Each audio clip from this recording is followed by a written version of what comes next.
여러분 안녕하세요. 유튜브 채널 프로테우스 코리아입니다. 오늘 이 시간에는 LED를 보호하기 위한 저항값 계산에 대해서 설명드리도록 하겠습니다. 먼저 영상을 보시면서 보호저항이 있는 LED와 보호저항이 없는 LED의 동작을 살펴본 후에 실제로 우리가 보호저항값을 계산해 나가는 방식에 대해서 설명드리도록 하겠습니다. 아주 짧지만 잠깐 영상을 보겠습니다. 스위치 2번에 ON을 하게 되면 보호저항을 통해서 전류가 흘러가기 때문에 D2는 파손되지 않습니다. 하지만 스위치 1번을 누르게 되면 전류 제한용 저항이 없기 때문에 한번 파손되면 LED는 더 이상 온되지 않습니다. 다시 한번 해볼까요? 스위치 1번을 닫아주면 즉시 LED는 파손됩니다. 하지만 SW2를 누르게 되면 스위치 2번 온오프를 해도 LED는 그대로 살아있지요. 이처럼 LED를 보호하기 위한 저항값 계산이 중요한데요. 자, 걔를 계산하기 위해서는 먼저 LED에 대해서 알아봐야 될 건데 우리가 반도체에 관련되어 있는 그 내용을 배우다 보면 LED 구조나 외형을 자연스럽게 알게 됩니다.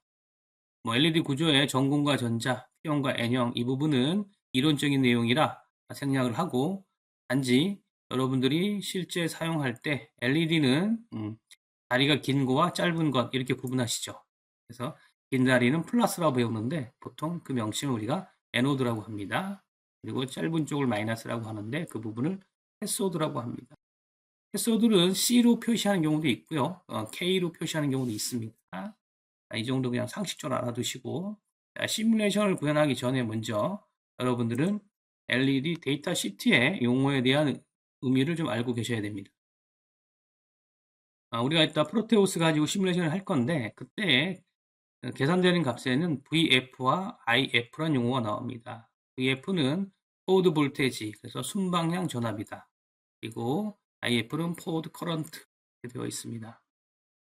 이 IF와 VF는 제조사, 즉 만드는 회사와 사용하려고 하는 LED 색상, 빨강, 노랑, 파랑, 주황, 엠버, 아쿠아 여러 가지 색깔에 따라서 각각의 특성이 다르기 때문에 여러분이 사용하시려고 하는 LED의 데이터 시트를 꼭 참조하셔야 됩니다. 저희가 이번 시간에 사용하려고 하는 시뮬레이션에 사용하려고 하는 LED는 VF가 2.2V입니다. 2.2V. 이때 이 VF의 2.2V 컨디션은 전류가 20mA, 순방의 전류가 IF가 20mA일 때라고 데이터 시트에 나와 있습니다. 자, 얘를 근거로 해서 우리가 LED를 보호하기 위한 저항값 계산을 할 건데요. LED 전류 제한용 레지스터를 계속 저항값을 계산하기 위해서는 옴의 법칙이 사용됩니다. 화면 하단에 있는 파란색 V는 IR, 전류는 R분의 V고 R은 I분의 V다 라고 하는 그 공식에 의해서 위에 검정색으로 나열되어 있는 LED 커런트 리미팅 레지스터에서 RLED는 ILED분의 V 서플라이 마이너스 VLED. RLED는 그냥 옴의 법칙에서 R인 거고요. I는 IF가 됩니다. 자, 그 다음 V 서플라이.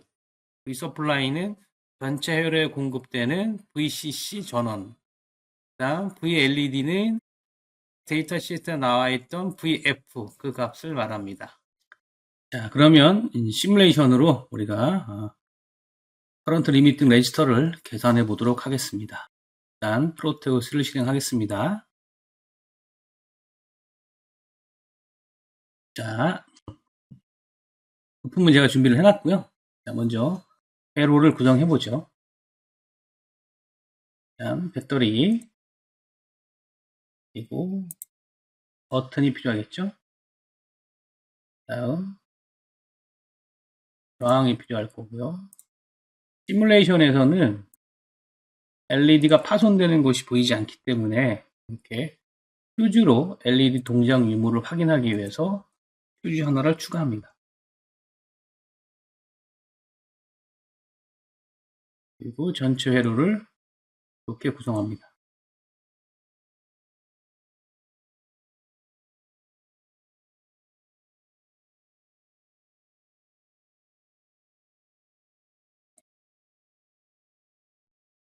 올려야겠네요. 수식이 자리 잡고 있어서. 자, 일단 얘는 1K로 먼저 세팅을 하고 이렇게 준비를 해보겠습니다. 아까 IF가 얼마였냐면 20mA였어요. 20mA가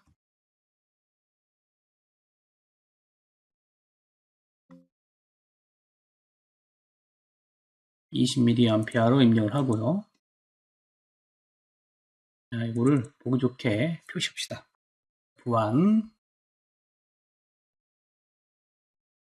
자, 그러면 얘가 VCC가 되는 거고, V서플라이가 되는 거죠. 그 다음에 얘가 IF가 되는 거고, 그 다음에 얘가 이 안에 있는 포드 볼테이지 2.2V가 되는 거예요. 자, 이 상태에서 실행을 한번 해봅시다.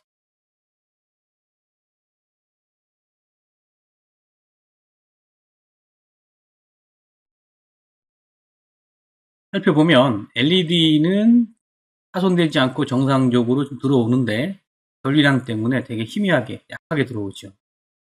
그렇다고 하면 이 LED를 밝게 하기 위해서는 어쩔 수 없이 이 저항값을 감소시켜야 됩니다. 그러면 이번에는 얘를 100으로 감소를 시키고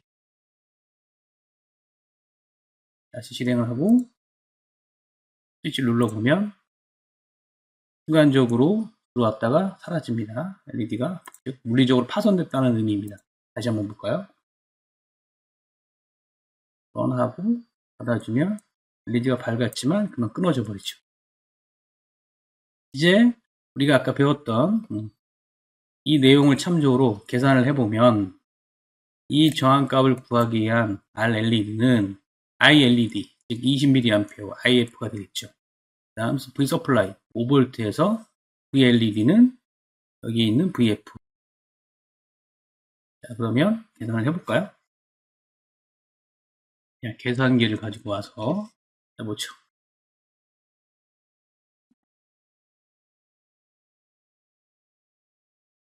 먼저 이 공식에 의하면 V서플라이에서 VLED를 빼라고 했으니까 얼마예요?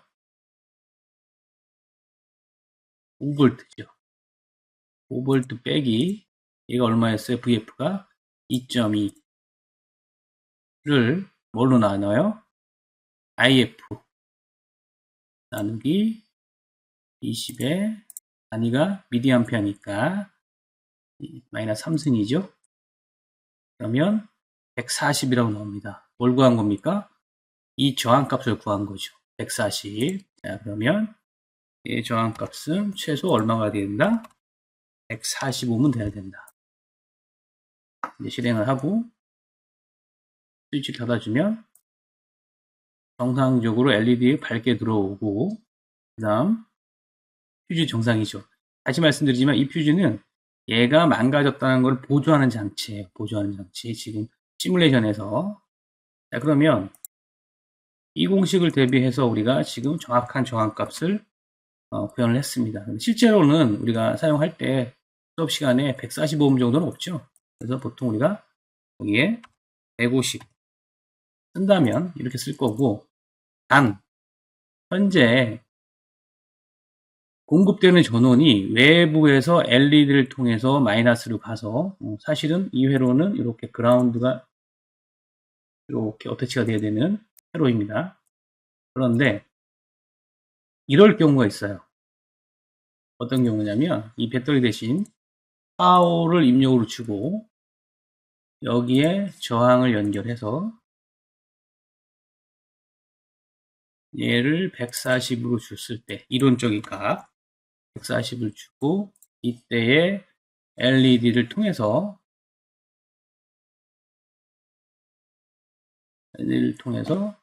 어디로 간다. 예를 들어서 아두이노나 어떤 MCU에 인풋, 아웃풋 중에 인풋을 잡은 포트로 들어간다. 예를 들어서 얘를 IO 2번에 입력을 했다 치죠. IO 2번이라고 했을 때 이때는 좀 신중해야 됩니다. 즉 어떠한 MCU가 있을 경우 예를 들어서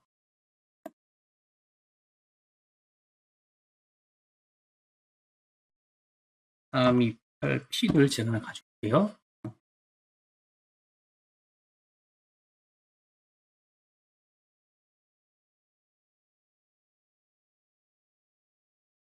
아두이노의 메인 CPU가 되는 예를 들었어요. 그리고 우리가 특정한 포트에 예를 들어서 이렇게 보시면 피너 사인은 무시하시고 이 얘기만 들으시면 됩니다. 만약에 이것이 IO2일 경우에 어떤 문제가 생길 수 있느냐. 공급되는 전원이 플러스 5V라고 했어요. 그러면 얘가 이렇게 전원이 공급이 될 거란 말이죠. 지금 이게 헥사 파일이 없어서 에러가 뜰 건데, 그렇죠? 에러가 뜨죠. 자, 그러면 이걸 지우고 어딘가를 갖다 쳐요. 그렇다고 하면 전류가 이렇게 공급이 될 거란 말이에요. 그렇죠? 이렇게 공급이 돼서 MC에 들어갈 때 그 MCU의 포트가 감당할 수 있는 전류량이 제한이 있습니다. 그래서 통상적으로 우리가 아두이노를 쓸 때 보면 여기에 얼마 줘요? 220을 주죠. 이 정도. 그래서 적당히 불 밝기와 전류량을 제한하는 겁니다. 이처럼 우리가 어떤 회로를 꾸밈에 있어서 LED, 저항 이런 부분들은 현재 우리가 제작하는 회로에 상당히 중요한 역할들을 하는 소자들입니다. 그래서 여러분들이 LED 값을 계산할 때는 막연하게 220 썼으니까 220 이렇게 생각하시면 안 돼요. 물론 330이면 안전하겠죠. 하지만 전체 시스템에 공급되는 전류량도 계산해야 되기 때문에 여러분들이 오늘 배웠던 LED 커런트 리미팅 레지스터, 즉 전류 제한을 할 수 있는 저항값 계산하는 방법을 익히신다고 하면 여러분들이 회로를 작성하는 데 있어서 또 시뮬레이션 결과를 확인하는 데 있어서는 상당히 도움이 되리라 생각합니다. 오늘 짧지만 간단하게 LED 전류 제한 저항값 계산하는 방법을 설명드렸습니다. 감사합니다.